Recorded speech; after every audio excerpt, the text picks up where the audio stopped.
사울이 다메섹에 있는 제자들과 함께 며칠 있을 때 즉시로 각 회당에서 예수가 하나님의 아들이심을 전파하니 듣는 사람이 다 놀라 마르되 이 사람이 예루살렘에서 이 이름을 부르는 사람을 멸하려던 자가 아니냐. 여기 온 것도 그들을 결박하여 대제사장들에게 끌어가고자 함이 아니냐 하더라. 사울은 힘을 더 얻어 예수를 그리스도라 증언하여 다메섹에 사는 유대인들을 당혹해 하느니라. 여러 날이 지나매 유대인들이 사울 죽이기를 공모하더니 그 계교가 사울에게 알려지니라. 그들이 그를 죽이려고 밤낮으로 성문까지 시키거늘 그의 제자들이 밤에 사울을 광주에 담아 성벽에서 달아내리니라. 사울이 예루살렘에 가서 제자들을 사귀고자 하나 다 두려워하여 그가 제자됨을 믿지 아니하니 바나바가 데리고 사도들에게 가서 그가 길에서 어떻게 주를 보았는지와 주께서 그에게 말씀하신 일과 다메섹에서 그가 어떻게 예수의 이름으로 담대히 말하였는지를 전하니라. 사울이 제자들과 함께 있어 예루살렘에 출입하며 또 주 예수의 이름으로 담대히 말하고 헬라파 유대인들과 함께 말하며 변론하니 그 사람들이 죽이려고 힘쓰거늘 형제들이 알고 가이사랴로 데리고 떼려가서 다소로 보내니라. 그리하여 온 유대와 갈릴리와 사마리아 교회가 평안하여 든든히 서가고 주를 경외함과 성령의 위로로 진행하여 수가 더 많아지니라. 하나님의 말씀입니다. 하나님께 감사합니다. 어느덧 2021년 마지막 주일에 우리가 예배로 모이게 되었습니다. 한 해가 이렇게 저물어 갑니다. 여러분 예배로 나오신 여러분들 그리고 영상 앞에 여전히 코로나 때문에 나오지 못한 채 댁에서 예배하시는 교우 여러분들 모두에게 우리에게 늘 충만히 부어주신 그리스도의 은혜와 평강을 좋게 누리시는 은혜가 있기를 주의 이름으로 축복합니다. 다메섹으로 가는 도중에 사도 바울 즉 사울은 예수님을 만납니다. 그 예수님은 승천하신 하늘에 계신 예수님이십니다. 강한 빛으로 그의 눈이 비늘 덮인 것처럼 앞을 보지 못하는 일을 겪게 되어지고 그가 바로 길에서 엎드려 주여 니시오니까 그 음성을 듣고 반응을 하게 되어집니다. 나는 네가 핍박하는 예수라. 그 말에 너무 충격을 받게 되어집니다. 자기가 빛 가운데 본 예수님을 보고 너무 놀라게 되어집니다. 예수님 만난 이 일이 사울에게는 자신의 죄가 무엇인가를 드러내는 엄청난 사건으로 돌아왔습니다. 내가 살아온 나의 삶의 전부요, 나의 존재의 모든 것이라 생각했던 그 근거가 완전히 무너지는 것이었습니다. 보통 일반 사람들은 그냥 살다가 예수 믿고 그래? 좋아. 그렇게 오는 경우가 참 많이 있습니다. 우리는 예수 믿으면서 이전의 삶이 다 무너져버리는 산산조각 나는 그런 경험을 할 만큼 특별하게 어떠한 하나님을 대적하거나 교회를 박해하거나 그런 삶을 살지는 않습니다. 무관심이요? 냉대요? 그것이 이렇게는 살아오지만 적극적인 의미에서 교회를 박해하고 예수 믿는 사람은 어떻게든 살둘 수 없어 이렇게 말하기는 않죠. 근데 사울은 그렇게까지 살았던 것입니다. 그러니까 그 경험이 매우 특별했고 매우 충격적이었어요. 왜냐하면 진리가 무너져버리고 내가 거짓이라고 말했던 것이 진리로 다가오는 그런 일로 경험한 일이기 때문이죠. 본다고 했으나 본다온 그에게 육신의 눈이 비닐로 덮여서 보지 못하는 자가 되었고, 그런데 사울에게 은혜가 있었으니 앞은 가리워 보지 못하고 있지만 진리에 대해서 눈을 탁 뜬 사람으로 바뀌어버린 겁니다. 생명, 하나님, 예수, 구원, 죄, 하나님을 어떻게 섬기는 것인가, 이 모든 것들에 대해서 이해가 완전히 달라지게 되었습니다. 하나님께서는 아나니아를 보내셨죠. 그리고 아나니아에게 환상 중에서 사울을 어떻게 쓰실 것인가를 밝히 보이시고 아나니아를 보내십니다. 그리고 아나니아가 사울에게 안수하여 이렇게 말합니다. 형제 사울아, 주, 곧 네가 오는 길에 나타나셨던 그 예수께서 나를 너에게 보냈느니라. 너로 다시 보게 하시고 성령으로 충만하게 하사 너에게 쓰시고자 하는 대로 쓰시니 사울아. 사울이 세를 받습니다. 안수합니다. 눈이 탁 떠지면서 이제 사울은 이전 사울이 아닌 예수에게 속한 사울로 바뀝니다. 얼마나 영광스럽고, 사울 개인의 영혼을 한번 생각해 보세요. 그 개인의 영혼. 우리가 교회적으로 보게 되면 사울이 사도 바울이어서 쓰임받는 그 엄청난 구원 사건을 생각하면서 막 감동의 순간을 보지만, 이 사울 말이죠, 개인에게 보면 죽었다 살아난 거예요. 완전히 이 사울에게 주는 개인적 간증은 어마어마한 것입니다. 무엇이 사울의 복음 전하는 걸음을 막을 수 있을까? 그가 겪은 그 경험은 어마어마한 일이었습니다. 음식을 먹었습니다. 그리고 1절에 보니까 다메섹에 있는 제자들과 함께 며칠 머뭅니다.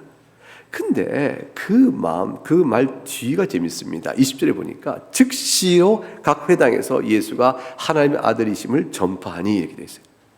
즉시로 주저하지 않고 지체하지 않고 머뭇거리지 않고 바로 사울은 자신이 겪은 일로 인한 변화로 인해서의 복음을 전하는 일꾼으로 변해버립니다.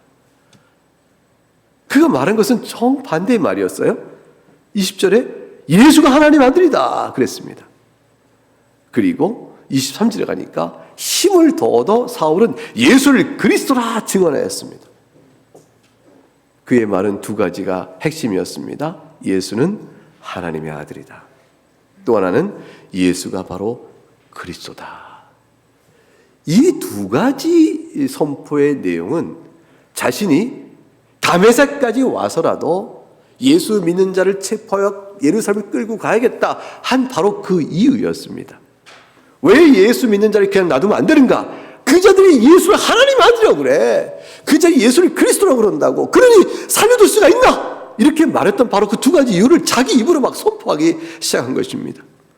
신성 모독의 죄라 라고 말했던 그 죄를 자기 입으로 막 터뜨리고 싶고 선포하기 시작한 것입니다. 이 두 가지 고백이 사울이 생명 얻었구나, 그걸 보여주는 핵심적 이유가 되는 것은 이게 사실 복음의 전부예요. 예수는 하나님의 아들이요, 그가 바로 그리스도라라고 말하는 것은, 그리스도라는 말의 의미는 임마누엘, 우리 어제 예배로 설교를 들었을 때 선포되었던 내용 속에 있잖아요. 하나님께서 우리 죄를 구원하시고 죄로 인해서 멀어졌던 원수가 되었던 하나님께서 이제 그리스도 안에서 화목해 되어져서 우리와 함께 거하시니 이 일을 이루신 것이 예수는 그리스도라는 말 속에 담겨져 있어요. 하나님의 아들이신 그분께서 우리의 죄를 대리속죄하시고 하나님과 화목해 하셔서 하나님과 우리가 원수된 자를 패하고 하나님과 함께하는 일을 이루셨도다. 그 일을 위해 그가 사람이 되셨도다. 이 모든 일을 포괄하여 두 문장으로 예수는 하나님의 아들이요 예수는 그리스도이시요 이렇게 말하는 거 아니겠어요? 성경 전체의 핵심이죠. 이거를 선포하게 됐습니다. 그래서 사실은 우리가 잘 아는 대로 마태복음 16장에 가게 되면 16절에 시몬 베드로의 대답이 나오죠.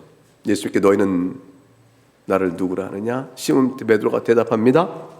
주는 그리스도시요 살아계신 하나님의 아들이십니다. 요한복음이 전하고자 했던 내용을 요한복음 20장에 가게 되면 31절 마지막 부분을 이렇게 설명해 놓으셨어요. 요한복음 20장 31절에 오직 이것을 기록함은 너희로 예수께서 하나님의 아들 그리스도이심을 믿게 하려 함이라. 요한복음 전체는 한 가지를 말하고 싶어 그렇게 기록된 겁니다. 예수가 하나님의 아들이요 예수님이 그리스도야, 이거를 말하기 위해서 요한복음을 기록했다고 말합니다. 그러니 사도가 지금 이렇게 3일 후에 주의 은혜를 입어서 선포한 메시지, 예수는 하나님의 아들이요 예수는 그리스도라는 것이 성경 전체에 대한 핵심 줄거리가 아닐 수가 없죠. 생명이 그에게 주어졌습니다. 증언입니다.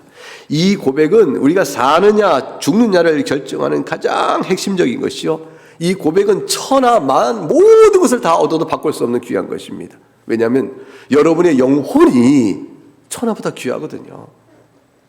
예수님께서 말씀하셨어요. 너희 한 영혼이 이 세상 천하보다 귀하다고 그러셨어요. 여러분, 인간의 영혼이 천하보다 귀한 까닭은 무엇일까요? 하나님의 형상 때문에 그래요. 우리가 하나님의 형상에 존귀함을 입어서 세상에 다른 어떤 것들과 비교될 수 없는 가치예요. 이 영광스러운 존재, 지음을 입은 자들입니다. 인간이라는 게 말이죠. 사람이라는 게 말이죠. 근데 우리가 얼마나 인간됨과 사람됨을 얼마나 망가뜨리고 살아요. 얼마나 부패하게 살아요. 그러니까 우리는 하나님 주신 영광을 그냥 다 더럽히며 사는 거죠. 그러니 이성 없는 짐승이 멸망하기로 작정된 짐승처럼, 죽기로 된 짐승처럼 그렇게 살다가 망해버린 인생으로 한 인생이 살아가 버리는 거지. 근데 우리에게 회복이 주어진 것이죠. 구원이 주어졌습니다. 건짐을 받았습니다. 우리가 하나님을 아는 자가 되었고 죄를 회개해요. 세상에 우리에게 죄의 회개라는 것이 나타났어요. 여러분, 세상 사람은 죄의 회개라는 게 없어요. 그건 뭐 후회와 낙심과 잘못 인정하는 게 있지만 하나님 앞에서 죄의 회개라는 게 어디 있어요? 우리가 우리의 죄의 회개라는 것은 행동에 대한 과실의 인정이 아니고요, 근본적으로 내가 얼마나 부패한 자인가 이걸 아는 거예요. 하나님께서 우리를 얼마나 존귀하게 지었는데 내 인격성을 다해서 그 모든 걸 통해서 우리가 얼마나 부패하게 살았는가, 그런 자인 걸 보는 것, 그게 하나님께 나오잖아요. 이 역사가 생기기 시작했어요. 이거는 천하보다 귀한 우리 영혼을 살리신 은혜의 변화들이에요. 이 은혜의 변화 속에서 예수님이 하나님의 아들이시오, 그는 그리스도구나, 이 사실을 고백하게 되면서 우리는 하나님의 자녀로 살아가는 놀라운 새 창조 역사가 이루어지잖아요. 그러니까 우리는 새로운 피조물이라 이렇게 말씀하고 있는 자가 된 것입니다. 이것이 우리가 평생 바라고 바라야 할 절대적 의미에서의 유일한 복입니다. 다른 것들은 세상에 좋은 것들 많이 있잖아요. 배고플 때 밥은 그렇게 좋은 것이고, 필요할 때 돈은 우리에게 필요를 채워주니까 좋은 것이고, 또 건강하면 좋은 것이고, 우리 이 세상에 좋은 것 참 많아요. 알고 싶은 것들을 알아가서 지식을 얻으면 좋은 것이고, 또 지식을 많이 쌓아서 남한테 인정받고 내가 또 하고 싶은 일 할 수 있으면 좋은 것이고, 좋은 게 참 많습니다. 근데 그것도 다 상대적입니다. 그리고 일시적입니다. 손에 쥐어도 가치가 참 이상하죠. 쥐고 나면 가치가 약해져 버려요. 올림픽 금메달 딸 때 그렇게 추구하지만 금메달 따고 난 다음에 세상에 알아주는 이 영광과 그것에 으쓱대다가 좀 지나면 퇴색합니다. 내 기록은 다른 사람에게서 넘겨져 가고 과거의 일이 되고 마는 것이죠. 세상의 영광이라는 것들은 손에 줄 때 인해고 퇴색합니다. 일시적 상대적입니다. 근데 절대적인 복이 있어요. 그건 생명입니다. 그 생명의 복을 이 고백 속에서 얻는 것이죠. 사울은 지금 그걸 전하기 시작한 겁니다. 마태복음 16장 17절과 19절 가면 사도 베드로의 고백, 주는 그리스도여 살아계신 하나님의 아들이십니다 라는 말씀에 이어서 예수님이 이렇게 답을 해주신 내용 보세요. 마태복음 16장 열어보실까요?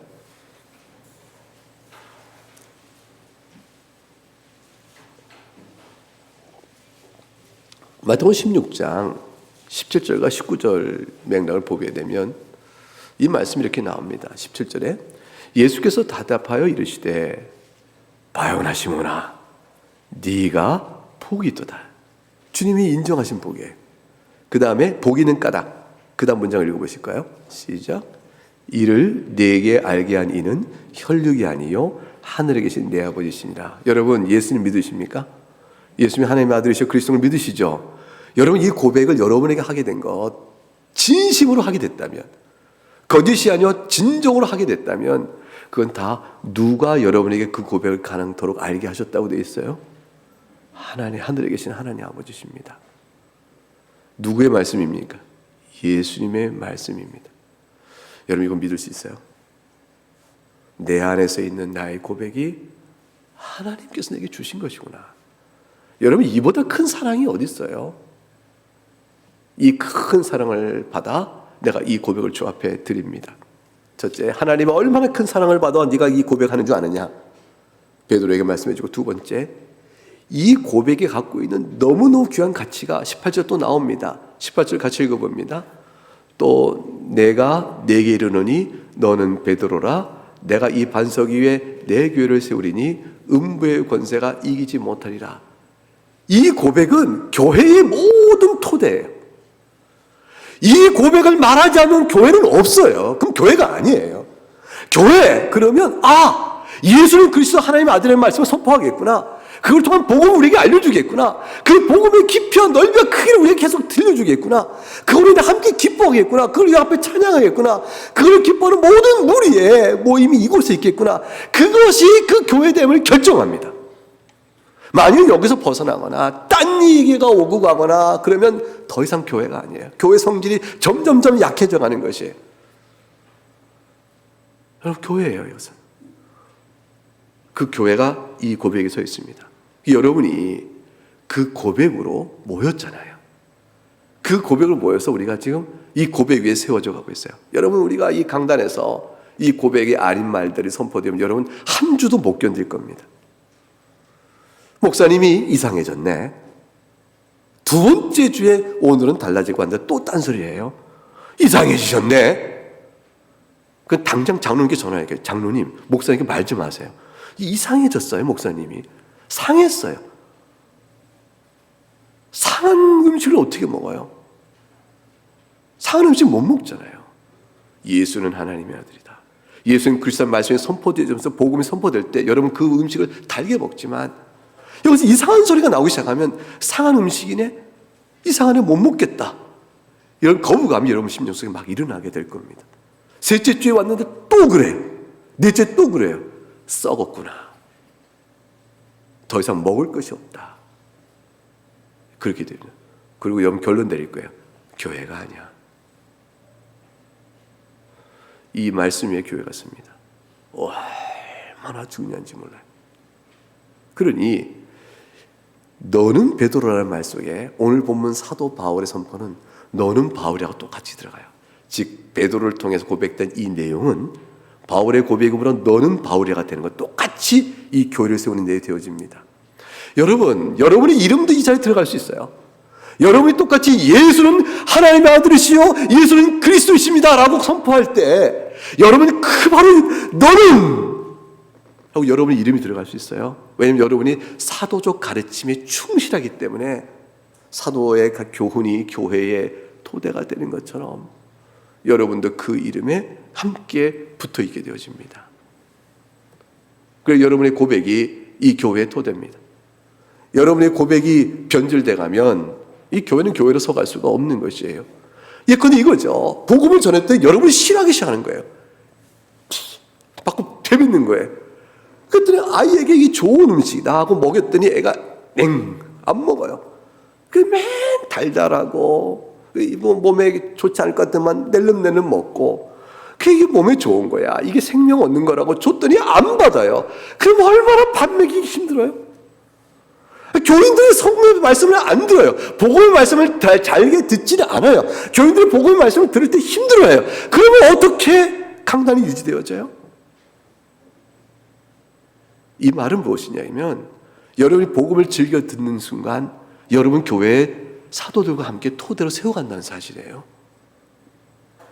교회의 사역이란 것이 전하는 자뿐 아니라 듣는 자가 함께 세워갑니다. 여러분은 사역의 일꾼이에요. 나는 그냥 교인이야. 그냥 교회에서 예배만 드렸다 가.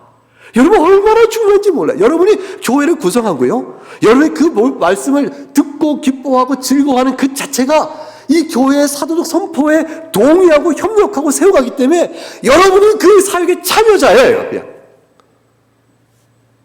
따로 있지 않아요. 전하는 것과 듣는 자가 하나로 같이 세워가기 때문에. 이 얼마나 여러분이 귀한지 모르겠습니다. 한 분 한 분이 얼마나 소중한지 몰라요. 그래서 이 고백의 중요성이 나오고 19절 가니까 또 세 번째 이 중요성이 나와요. 19절 같이 읽어볼까요? 시작. 내가 천국 열쇠를 네게 주리니 네가 땅에서 무엇이든지 매면 하늘에서 매일 것이요 네가 땅에서 무엇이든지 풀면 하늘에서 풀리라 하시고, 이 말씀의 영광을 생각해 보세요. 여러분, 이 복음의 말씀을 들으면 죄사함 받습니다. 이 복음의 말씀을 거부하면 죄사함 못 받아요. 오늘 이 말씀이에요. 천국 열쇠라는 건 그것입니다. 이 복음이 생명을 주는구나. 여러분은 천국 열쇠의 복음적 강설에 은혜를 입어서 천국에 쑥 들어와 있는 분이에요. 여러분, 천국의 하나님 백성이라고요. 여기 실감하셨어요? 마음에 큰 자랑을 가지세요. 여러분의 인생 사는 동안에 어려서 자랑은 뭐예요? 부모님 자랑이겠죠. 우리 아빠는 어때? 우리 아빠는 슈퍼맨이냐? 여러분, 그게 어릴 때 자랑인지 모르죠. 아이들도 자랑합니다. 너 이거 있어? 나 이거 있다. 그게 자랑이에요. 살면서 뭐 자랑해요? 세상이 높이 평가하는 걸 자랑하잖아요. 그 자랑을 자기 삼아요. 그렇게 살아오지만 얼마나 슬퍼요. 세상의 자랑거리는요, 한 사람의 자랑 앞에 100명의 열등감이 생겨요. 100명의 실패자를 놔둬요. 한 명의 성공을 위해서 10명의 실패자, 100명의 실패자, 이 한 명의 자랑이 다른 사람 앞에 다 실패져 들어가요. 세상의 자랑은 그렇습니다. 근데 우리 마음속에 들어있는 예수로 인한 자랑은, 내 하나님의 자녀라는 자랑은 절대로 그렇지 않습니다. 비교하여 내가 더라는 것이 없습니다. 하나님의 자녀인 자랑을 어떻게 다른 것과 비교해서 더가 있을 수 있어요? 더 자녀가 어디 있어요? 더 자녀. 그거 없습니다. 우리 모두가 다 하나님 앞에서 예수의 고백, 예수는 하나님의 아들이요 그리스도이심을 고백하고 나오는 자는 다 하나님의 자녀입니다.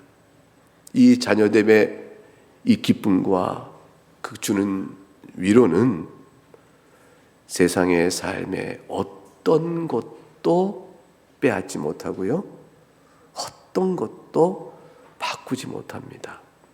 우리의 삶의 자리가, 우리 모인 우리 교우들이 각각 다르잖아요. 살아가는 것이 삶의 모양과 외양과 그 모두가 다 다르지 않습니까?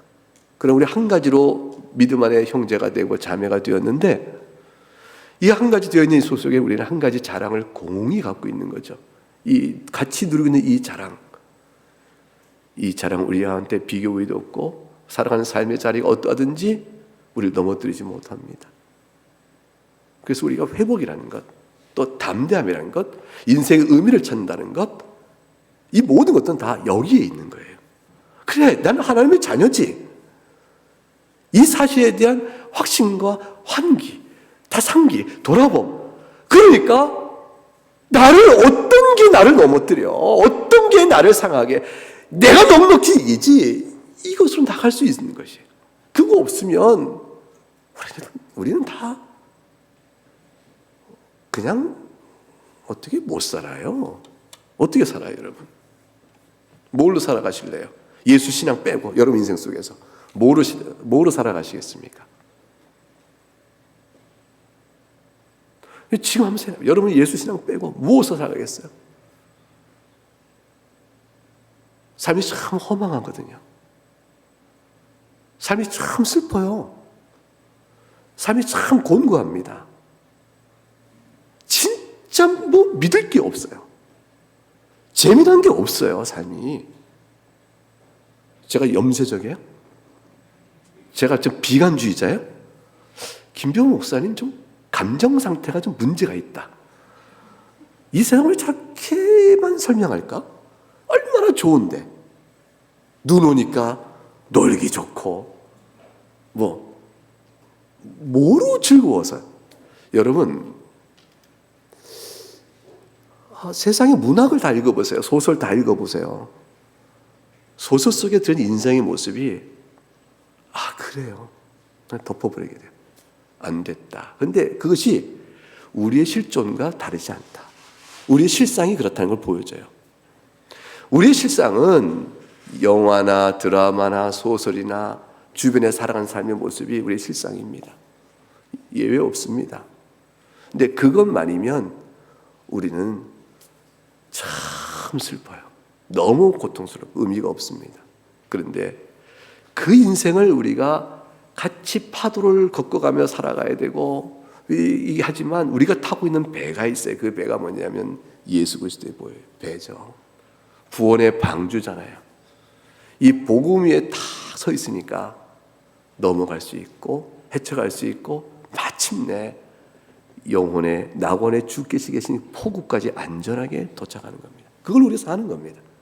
그러니까 희망도 생기고요, 용기도 생기고요, 기쁨도 생기고 위로도 생길 수가 있습니다. 주님께서 계속해서 우리가 맛보게 하시는 거죠. 그래서 주일마다 모이는 거예요. 만약 주일마다 안 모이면 우리는 소용없습니다. 그 힘을 못 얻어요.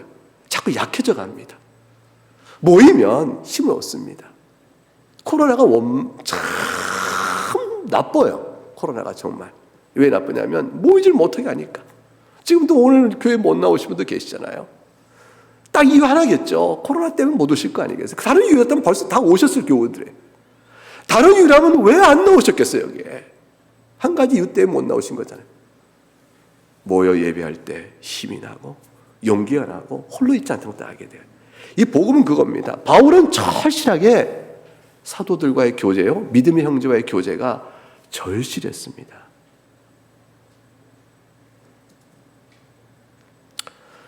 그래서 그는 예루살렘으로 내려가게 되어지죠. 마태복음 11장에 가게 되면 예수님께서 하신 말씀 속에서 이런 말씀이 나옵니다. 아버지 외에는 아들을 아는 자가 없고, 마태복음 11장 27절과 30절 말씀이에요. 바로 인근이니까 보시면은, 아버지 외에는 아들을 아는 자가 없고 아들과 또 아들의 소원대로 계시를 받는 자 외에는 아버지를 아는 자가 없느니라.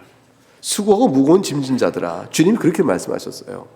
예수를 믿고 따라오는 자는 이 수고하고 무거운 짐을 벗는 자가 되어지고요, 왜냐하면 30절에 내 멍에는 쉽고 내 짐은 가벼우니 가벼운 짐진 자가 되는 거고, 예수 믿지 않으면 수고하고 무거운 짐진 자로 인생 살아갑니다. 그것이 수고하고 무겁고 자기를 눌리는 건지 모르고 그냥 살아가는 것이죠. 다 내게로 내가 너희를 쉬게 하리라. 예수 앞에 오면 쉼이 있고 예수 앞에 떠나면 쉼이 없습니다. 여러분의 삶에 어떤 질문과 문제라 할지라도 예수님 앞에 내어놓으면 쉼이 있고요, 예수님 앞에 안 내려놓으면 쉼이 없습니다. 나는 마음이 온유하고 겸손하니 나의 멍에를 보고 내게 배우라고 하셨어요. 주님께 나와 주의 말씀을 듣고 배움을 얻어야 합니다. 그러면 너희 마음이 쉼을 얻으니 약속하셨습니다. 예수 믿는 자에게는 쉼을 준다 하셨어요. 여러분, 이 안식과 쉼을 누리십니까? 이게 예수는 하나님의 아들이요 예수는 그리스도라는 이 두 마디, 이 두 문장으로 설명되고 있는 복음이 우리에게 주는 위로예요. 바울은 지금 그걸 안 거예요. 사울은 이 안에서 자기 쉼을 얻는 자입니다. 그래서 여러분 이제 서신서를 보세요. 사도 바울이 이 두 문장을 외치면서 얼마나 놀라운 영적인 이해와 깨달음과 진리 가운데 있는가. 그가 말한 것은 그리스도 안에서 참된 쉼과 평강이 있다. 그래서 은혜와 평강이 내게 있겠노라. 사도 바울의 모든 서신서에 보면 마지막 인사할 때 예수 그리스도의 은혜와 평강이 너에게 있기를 기원하노라. 여러분, 그 은혜는 뭡니까? 예수님이 그리스도로서 우리에게 행하신 모든 사역이 은혜입니다. 그 결과는 무엇이죠? 평강이에요. 평강은 뭡니까? 쉼입니다. 그 두 개로 요약해 버리잖아요. 축복의 모든 선언을 은혜와 평강이 있기를 원하노라. 이 두 가지 요약하잖아요. 주님께서 내게 오라. 너의 마음이 쉼을 얻으리라. 왜냐하면 내 멍에는 쉽고 내 짐은 가벼움이니라 하셨습니다. 종교적인 멍에, 그것뿐 아니라 인생 사는 모든 멍에도 주 안에서만 쉼이 있고 안식이 있습니다. 그러니까 사울은 정말 변했어요. 정말 변했습니다. 그리스도 안에서 주심을 얻는 자로 바뀌어버렸습니다. 그전에는 율법으로 인한 자기 열심히 주는 만족의 쉼이었어요. 이야, 내가 이만큼 했으니까 주님이 기뻐요. 하나님 이만큼 영원롭게 했으니 내가 정말 하나님 영원롭게 하고 이만큼 했단 말이지. 이만큼 했으니까 나에겐 칭찬과 상이 있을 거라고 한 자기 만족의 쉼이었어요. 근데 이 만족의 쉼이라는 것이 좀 지나면 쑥 사라집니다. 왜냐하면 그렇게 취한 만족의 쉼이라는 것은요, 자기가 하나님의 말씀에 불순종으로 인한 무거운 짐으로 덮어버리거든요. 그 무거운 짐으로 눌려버린단 말이에요. 여러분, 주님을 기뻐해서 사도 바울이 빌립보 3장 5절과 11절에 빌립보 3장 5절과 11절에 8일 만에 할례 받고 이스라엘 족속의 베냐민 지파여 히브리인 중에 히브리인이요 율법은 바리새인이요 6절이 참 그래요. 열심으로는 교회를 박해하고 율법의 의로는 흠이 없는 자다. 이것이 자기의 만족이었어요. 그런데 알고 보니까 율법의 의로 자기가 얼마나 흠이 많은 자를 알게 되어집니다. 그게 로마서 7장에 나오죠. 오라 나는 곤고한 사람이로다. 비로소 알게 됩니다. 똑같은 율법인데 왜 이전에는 의를 알았다가 나중에는 공고한 사람이라는 걸 아는 거로 바뀔까요? 율법을 행하는 걸 내가 했지? 그럼 됐어. 이렇게 생각하면 자기 의에 만족이 있었는데 행하는 것이 행한 것이 아니다. 내 마음을 들여다주신다. 마음을 들여다보니까 내 마음에 탐하지 말라라는 말씀의 계명 때문에 내 마음에 오히려 탐심이 작동하는 죄의 세력을 보게 되면서 근본적 성찰을 하게 됩니다. 그리고 내가 하나도 율법에 의의가 없는 사람을 알게 되어지면서 몸서리 쳐지는 죄의 세력을 보게 되는 거죠. 몸서리 쳐지는 죄의 세력이 자기 안에 꽈리처럼 뱀이 꽈리를 크고 있는 것처럼 턱 있다는 사실을 내가 알 때 내 안에 이 뱀이 한 마리 탁 죄의 세력이 있으면서 소시탐탐 나를 있다는 사실을 자기 안에 발견하게 될 때 주의 성령의 은혜밖에는 의지할 게 없는 거예요. 주의 복음의 말씀밖에는 의지할 게 없는 거죠. 그래서 성령의 능력으로 싸워나가는 것이죠. 그리고 주님만을 의지합니다. 예수의 의만이 제 의가 되어집니다. 내가 내놓을 의가 없다는 걸 알게 되어져요. 예수의 의만이 주여 그걸 저에게 주신다고 하시니까 내가 믿습니다. 예수의 의를 그냥 받는 거예요. 공짜로 받는 거예요. 받아서 의인인 양 주 앞에 서게 되고 하나님 과연 예수님의 의를 보고 너는 의인이다 라고 해주신단 말이에요. 그래서 우리가 의인인 거예요. 근데 실상은 우리 마음속에 성령의 역사와 육체의 욕심이 서로 갈등하고 있는데 육체의 욕심이 뱀의 꽈리처럼 탁 자리 잡으면서 자기 안에 있다는 걸 사도 바울이 발견하잖아요. 하나님 말씀을 보니까 내 죄의 모습이 드러나는구나. 죄의 세력이 있구나. 그래서 내가 율법으로 흠없다는 모든 의를 다 배설물로 여겨버립니다. 배설물로 여겨요. 이 사도 바울이 그래서 탄생합니다. 바울의 이 사울의 복음 선포를 듣고 유대인들이 어떻게 반응합니까? 사람들이 오늘 본문 사도행전 9장 21절에 가니까 이렇게 반응이 나옵니다. 듣는 사람이 다 놀랍니다. 그리고 말합니다. 이 사람이 예루살렘에서 이 이름을 부르는 사람을 멸하던 자가 아니냐. 여기 온 것도 그들을 결박하여 대제사장들에게 끌어가고자 함이 아니냐. 멸하고 끌어가려고 했던 바로 이 자가 아니냐. 이런 반응을 보고 사울이 더욱 힘을 내서 예수를 그리스도요 라고 증언하니까 다메섹에 사는 유대인들이 당혹하게 하네. 이 당혹했다는 말은 너무 충격을 받아서 자기들이 어리둥절해서 도대체 이걸 어떻게 봐야 될 것이냐 하는 당혹이에요.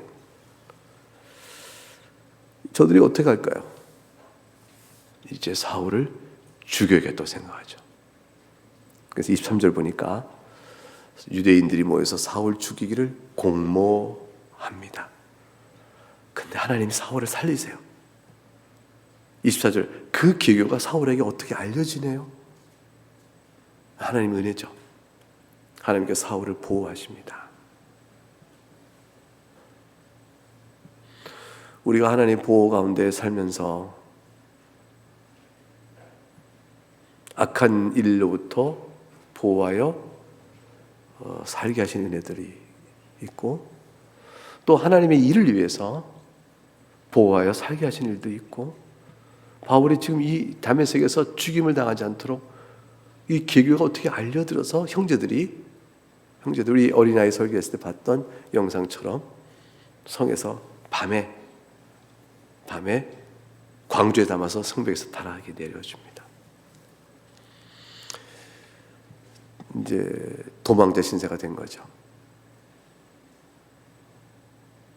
이런 바울에게 있어서 유일하게 마음 붙이고 의지할 자는 어디에 있을까요? 예루살렘을 찾아가는 겁니다. 거기 누가 있으니까? 베드로도 있고 요한도 있고 그걸로 가는 겁니다. 여러분이 복음 앞에 신앙인으로 살다가 마음에 어려움이 생기게 되어지면 여러분도 누굴 찾아가요? 믿음의 형제를 찾아가잖아요. 저분에게 가서 말을 해야겠다. 그래서 믿음의 형제를 찾아가는 겁니다. 그래서 교회가 조종한 것이. 그 사울이 찾아갑니다. 찾아가는데 예루살렘에 있는 제자들이 사울의 변화를 너무 믿지 못하는 거예요.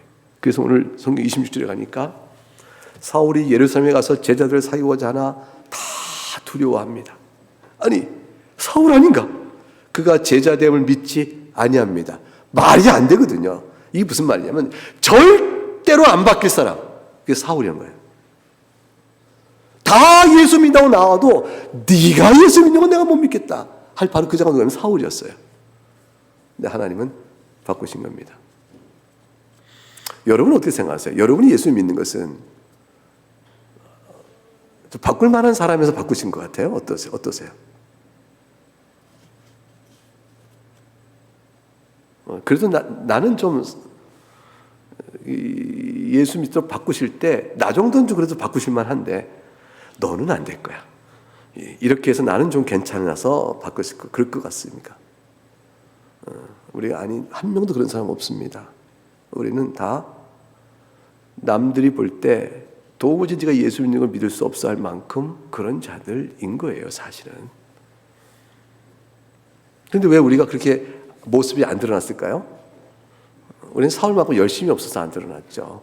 사울은 열심히 있었고 우리는 열심히 없잖아요. 그러니까 예수 믿는 것도 사울은 열심히 있고 우리는 예수님 덜 믿잖아요. 덜 믿는 말은 틀린 말이네. 열심히 부족한가? 어떻게 한가? 우리는 사울만큼 안 살잖아요. 그래서 우리가 안 드러나는 것이지. 그러니까 예수님 안 믿을 때도 너는 예수 못 믿을 사람 같다는 말 안 들었고, 예수 믿을 때도 예수 믿는 사람 같다는 말도 안 듣고, 뭐 이렇게 되는 거 아닌가 모르겠어요. 이거는 하나님의 말씀이 아닙니다. 그냥 제가 하는 말입니다. 용서하시기 바라요.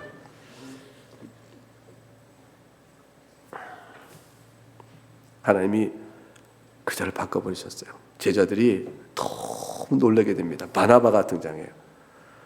이 바나바는 위로의 아들.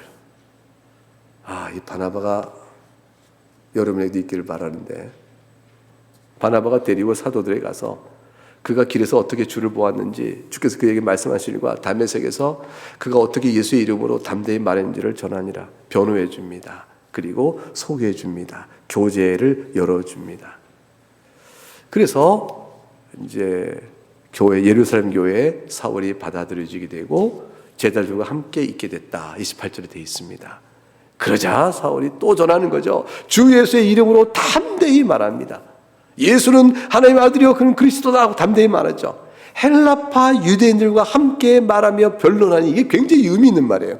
예루살렘에 와서도 히브리파 유대인들하고 말할 수도 있지만 헬라파 유대인과 또 담대히 말했다. 예루살렘의 각지에서 오는 헬라파 유대인들이라는 것은 헬라어를 쓰는 유대인이에요. 이방인들 사회에서 그들에게 복음을 전할 때 부딪혀야 돼 바로 헬라어를 쓰는 유대인들. 그 사는 지역은 헬라어를 쓰는 지역이지만 예루살렘에 와 있는 사람들, 바울이 그들하고 복음을 전한 겁니다. 우리나라에 와 있는 선교지의 사람들에게 선교 언어로 말한 것 똑같은 거죠.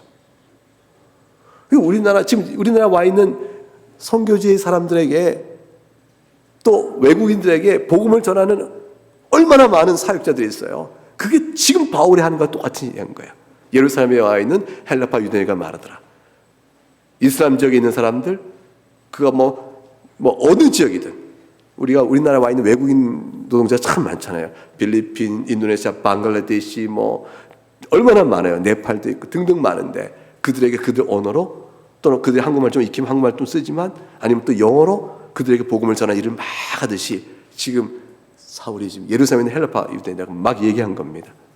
근데 변론했다. 그들이 사울을 죽이려고 힘쓴 겁니다. 반응은 죽이는 거였습니다. 형제들이 알고 가이사로 데리고 내려가서 다소를 보내라 보호를 한 것입니다. 자, 이렇게 된 상황인데 31절 갑자기 이 말씀이 탁 나옵니다. 31절 읽어볼까요? 그리하여 온 유대와 갈릴리와 사마리아 교회가 평안하여 든든히 서가고 주를 경외함과 성령의 위로로 진행하여 수가 더 많아지니라. 사랑하는 교회 여러분, 이 말씀 속에서 교회가 부흥했다 이렇게 나오고 있어요. 교회가 부흥했다. 근데 부흥의 이유를 이제 두 가지 들은데, 주를 경외함과 성령의 위로로 진행됐다 되어 있어요. 성령으로 인하여 교회가 박해 가운데 위로와 격려를 받았다라고 되어 있습니다. 그러니까 교회가 박해를 받을 때 교회가 위로받을 것은 내적으로 역사하시는 성령의 역사입니다. 그래서 그 상황 속에서 외적인 환난과 고통 속에서 우리가 견딜 수 없을 것 같은데 형제들이 모여서 힘을 냅니다. 왜 그런가 했더니 우리 마음에 감동 주시는 성령의 은혜 때문이에요. 그러고 나서 교회가 부흥해 가는데 그 위로를 받고 힘을 내는 거죠. 교회가 힘을 내고 있을 때 또 부흥해 가는데 주를 경외함 가운데란 말이 나오죠. 제자들이 성령의 은혜로 박해 가운데서도 주님을 경외하는 삶을 살아가니 교회가 날로 평안해지고 수가 많아지고 그리 돼갔다 되어 있습니다. 여러분, 이 평안하여 든든히 서가고 진행한 수가 더 많았다는 말을 보니까 부흥의 우리가 모습을 그려보는데, 그 부흥의 모습이 여러분 상상 속에 있는 부흥의 모습이 어떤 모습으로 드러납니까? 그 수가 얼마나 많아지면 부흥일까요? 이렇게 엄청나게 얼마나 많아지면 그 부흥의 수가 지금 우리가 도시교회에서 보는 부흥 큰 교회 이런 식이 아니에요. 왜냐하면 곳곳에 교회가 세워졌지만 사도 바울 순교 때까지 교회는 여기저기 약한 모습으로 흩어져 있을 뿐이죠. 그러나 꾸준히 주님께서 택하신 영혼들을 구원하는 일을 계속해서 이루어 가셨다라는 것입니다. 지금도 우리나라 교회는 부흥에서 이제 쇠퇴기로 넘어갔다 얘기하시죠. 교인이 계속 줄고 있습니다. 줄고 있고, 교회마다 교인들의 연령층이 고령자층으로 넘어갑니다. 그렇게 되어지면서 교회가 이제 조만간에 고령층이 다 세상을 떠나게 되어지면 교회는 어떻게, 젊은 층은 점점 수가 적으니까 요즘 군선교가 중요한 거는 군대 와서 교회 다녀본 사람이 별로 없어요. 군에 와 있는데. 예전에는 군에 다니는 사람 여기저기 손을 들었는데 지금 군에 온 친구들 보면 교회 다녀본 사람이 별로 없어요. 대학교의 선교단체는 사역 자체가 거의 지금 어려움에 처했습니다. CCC 하나 겨우 어떻게 그냥 약해지고 있지만 견디고 가고 있고, 다른 선교단체는 다 지금 어려워요. 대학생들의 순자율이 4%, 그나마 그 가운데서도 다 취업과 생활하는 문제 때문에 신앙적 관심이 없는 사람이 훨씬 더 많고, 교회를 정기적으로 나가는 청년 더욱더 적고, 그러니 신자율이 얼마나 되겠어요? 어려운 시기입니다. 쇠퇴기입니다. 그러려면 기억하세요. 지금 똑같이 예수는 하나님의 아들이요 그리스도라는 사실의 복음을 확실히 믿고 말씀을 선포해가며 성령의 위로를 받아가며 교회를 끝까지 이렇게 사역을 이어갈 때 주를 경외하는 자들의 성도의 무리 속에서 주님이 택하신 자를 불러 구원케 하신 일을 결코 쉬지 아니하십니다. 그러니까 우리에게서 눈에 보이는 것은 교회가 부흥이냐 쇠퇴기냐, 이거는 사회학자들이, 종교 사회학자들이 보는 관점일 뿐이고, 우리에게는 뭔가 항상 중요한 건 뭐죠? 우리가 주를 경외하며 말씀 가운데 인도하시는 성령의 역사에 따라 오늘 주의 복음을 선포하고 믿고 예배하고 살아가는가, 그것만 이게 중요한 것이에요. 그것을 우리가 지켜가는 것이죠. 지교회 모인 자 수가 어떠하든지 그걸 지켜가면 주님께서 얼마나 많은 교회들이 여기저기 세워질 것인 주께서 정한 뜻 가운데 있을 것입니다. 우리는 그렇게 진행해 나갑니다. 아무리 어려워도 사도시대 때 전 세계 교회보다 지금이 많으니까요. 아무리 교회가 어려워도 지금 우리 수만 해도 이 수가 모인 사도시대 때 교회가 어디 또 있었겠나 싶어요. 이 정도 모인 교회가, 회중이 이 정도 어느 집에 모였을 만한 지교회 회중이 어디서 나와요? 여전히 이 시대에 비하면 우리는 교회가 평안하여 든든히 서가고 수가 많아지더라에 속해 있습니다. 여러분, 그러므로 세태를 보고 두려워하지 마시고, 세태를 보고 탓하지 마시고, 주 앞에 오늘 우리 서 있는 복음을 자랑하며 담대한 마음으로 서가는 것입니다. 나는 하나님의 자녀다. 그 어떤 것도 나를 넘어뜨리지 못한다. 그 자랑 속에 위로와 사랑의 기쁨을 가지고 사는 것입니다. 오늘 본문의 말씀이 우리에게 주는 적용점, 첫 번째는 지금 말씀드린 것처럼 회심으로 인해서 예수 그리스도를 가장 귀한 걸 고백하는 사도 바울의 고백을 우리 고백으로 다시 한번 확인하는 것이에요. 예수는 하나님의 아들이요 그리스도시다. 예, 맞습니다. 이 고백이 내 고백입니다. 사울은 회심의 놀라운 사건을 통해 얻었는데, 저도 그 고백이 제게 이미 주어졌으니 내가 다메섹에 가는 도중에 예수님 만난 것과 다를 바가 없고 이 고백을 내가 견고히 내 마음속에 갖습니다. 이걸 다시 한번 확인하는 것이고요. 두 번째, 이것의 소중함과 고귀함을 마음에 확신하는 겁니다. 그래서 내가 내 인생 속에 예수와 나의 보배이니 이로 인해 내가 넉넉히 살아갈 힘을 얻습니다. 고백하는 이 자기의 삶의 실존에 대한 적용을 한번 찾아보는 것이고요. 그리고 예수 믿으며 사는 일이 어려움을 당하는 일이 있겠구나. 사도 바울이 복음을 전하니 죽이란 자들이 사방에 있는 것처럼 외로움과 소외가 발생할 수 있구나.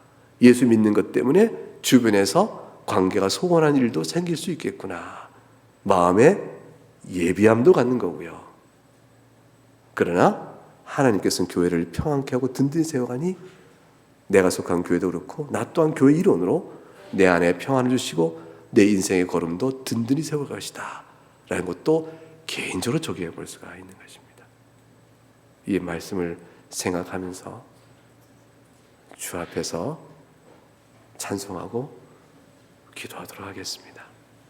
사랑과 긍휼이 많으신 하나님 아버지, 죄인된 사울을 주께서 구원해내신 이를 보면서 감사를 드립니다.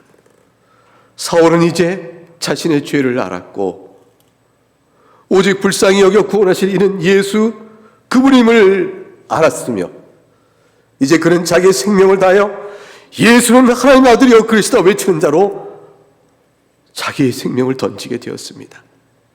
사울에게 주신받은 구원의 생명이 어떤지를 그가 알았으니 하나님을 섬기는 예와 합당한 순종과 주를 향한 열심이 예수께 있음을 알았기 때문이옵나이다. 이제 그는 한평생 사는 동안의 부름을 따라 그 많은 환난과 그 많은 고통과 그 고난 속에서도 오직 우리를 불쌍히 여겨 구원하실 이는 예수뿐이라는 사실에 조금도 흔들림 없이 살아가게 되었사오니 그 사울에게 부으셨던 주의 위로와 그 은혜의 빛을 우리가 또한 받게 될 줄 알고 주 앞에 엎드리옵나이다. 우리에게 주시받은 사도 바울의 외침은 우리의 고백이니 우리 또한 세상을 향하여 예수는 하나님의 아들이여 그리스도라고 외치게 되어지면서 우리 마음속에 들여진 이 복음의 비밀을 그들에게 말할 수 있습니다. 우리에게 어떤 시험이나 괴로움이나 무거운 짐이나 그 어떤 것이 있다 할지라도 우리를 불쌍히 여겨 구원하실 분은 은혜의 주님 예수뿐임을 고백하면서 우리도 복음의 증인으로 살아가옵나이다.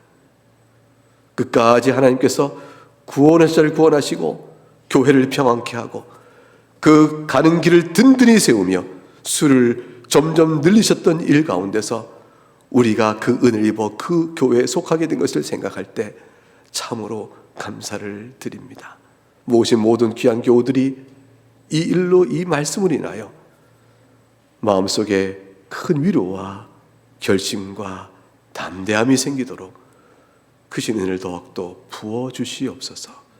예수님만이 우리의 자랑이요 유일한 소망이옵나이다. 감사하고 예수 그리스도 이름으로 기도하옵나이다.